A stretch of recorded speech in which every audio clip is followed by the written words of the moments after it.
الزمالك حسم بطولة الدوري بنسبة كبيرة. بنسبة كبيرة. شايف ان الامور بقت صعبة على الاهلي؟ والله شوف، يعني لما تيجي تتفرج على النادي الاهلي اداؤه بيتطور واداؤه بيتحسن، وفعلا اتحسن بقاله فترة كبيرة، لكن عدد المباريات بيقل. امبارح بتتفرج على الزمالك بيقدر يكسب، والمكسب بيجيب مكسب كمان. امبارح تخيل مكسب امبارح كمان مكسب بالنسبة للزمالك مكسب مهم. اداء نادي الزمالك امبارح خلال اللقاء كمان بقى اداء افضل من ادائه وهو بيكسب المباريات اللي فاتت. فاتخيل ثقه المكسب وثقه الاداء هتيجي في قله عدد المباريات المتبقيه. اتخيل صعب يعني الموضوع، وان كان في الكوره مفيش مستحيل، لكن الوضع ممكن يكون صعب. صرح مستشار مرتضى منصور وقال ان لربما ان فيريرا يعتزل التدريب وما يكملش وميدو هو البديل. رايك ايه؟ طبعا وجهه نظر، لان انت السنه دي وجهه نظر محترمه وتحترم. السنه دي الزمالك غير اكتر من جهاز والامور ماشيه بشكل كويس. تخيل ان تصريح المستشار مرتضى منصور يعني بيقول للراجل انه كان في اتفاق ما بينه وما بين الراجل بعد الفتره دي هيعلن اعتزاله التدريب يعني. لكن طلع الراجل وقال ان انا مكمل ومستمر وربما جدد. وهو المستشار مرتضى منصور نفسه قال ان هو في حاله رغبه مستر فيريرا في الاستمرار فهو بيرحب بوجوده، لكن هو دايما عنده رؤيه مستقبليه. البدائل ايه؟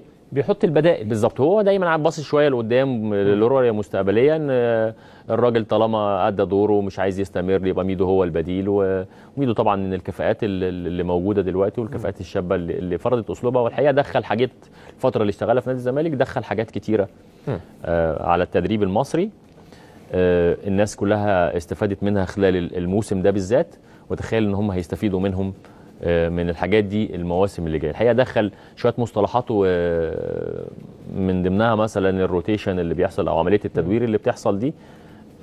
يعني ما كانش حد كتير يعرف الموضوع ده. بس لقت نفسها لقت نفسها، لان طالما عندك دوري بالقوه دي وبعدد الفرق اللي موجوده دي والاستمراريه اللي بشكل منتظم ده كان لازم يحصل معاك. وحضرتك قلت جمله مظبوطه ان هو كمان الظروف تغيير الدوري واللعب كل 3 ايام هو اللي وصل المديرين الفنيين لازم حتى مثلا لو نتكلم، انا سامع في كلام الفتره اللي فاتت عن ان القائمه تبقى 35 و30 في ظل دوري عنيف وقوي زي كده. لا، تقدر تستفيد، لازم تستفيد بالعدد اللي موجود عندك ده. المهم يكون المدرب عنده الوعي اللي بيشتغل عليه من خلال التدوير ده. يعني امتى دخل لعيب، وامتى خرج لعيب، امتى غير 2 3 لعيبه في مباريات ايه، مين اللي يتغير. ما انا ما بقاش عندي لعيب عنده 20 سنه و19 سنه واعمل له عمليه تدوير كل ماتشين.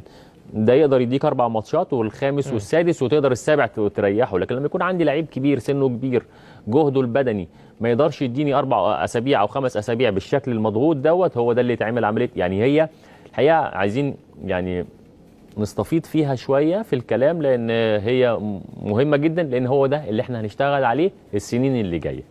هو ده اللي وده اشتغلنا عليه كمان الفتره اللي فاتت والتصفيات الافريقيه اللي فاتت، وكانت فيها شيء من الصعوبه شويه لما كنا في مجموعه السنغال وتونس، وكنا بنلعب كل 4 ايام وكل 5 ايام، فكانت فيها شيء من الصعوبه. اللاعب المصري ما كانش متعود ان هو يلعب مباراه قويه قوي كده كل 5 ايام. فاحنا هنتعلمها، والمدربين دلوقتي بقى عندهم الوعي والفكر الكافي، وازاي يعمل عمليه الاستشفاء للعيبه بعد كل مباراه. دي حاجات مهمه جدا. اتخيل كل مدربين الدوري المصري دلوقتي قادرين ان هم يقدروا يلعبوا الموسم اللي جاي بنفس الشكل دوت، عشان احنا فعلا محتاجين مساحات ووقت للشغل مع منتخب مصر. كابتن فتحي مبروك افضل ام مدير فني اجنبي؟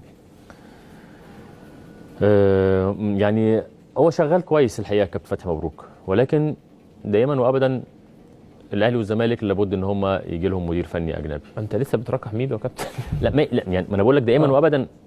شوف العشم، شوف العشم بيقتلك شويه وانت عندك مصري، سواء اداريا او اعلاميا او حتى فنيا داخل الملعب. يعني بيبقى في لغه حوار شويه وانت معاك واحد مصري. ان انا بتفرج مثلا على مستر فيريرا وهو بيدير اللقاءات، انا ما شفتوش خالص وهو بيمرن طبعا، بس وهو بيدير اللقاءات تحس ان هو واقف من بره حاجه كده، اللعيبه كلها عينيها عليه.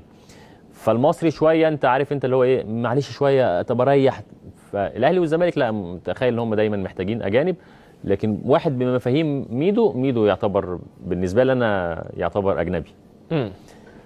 انما الاهلي طبعا هو صاحب قراره.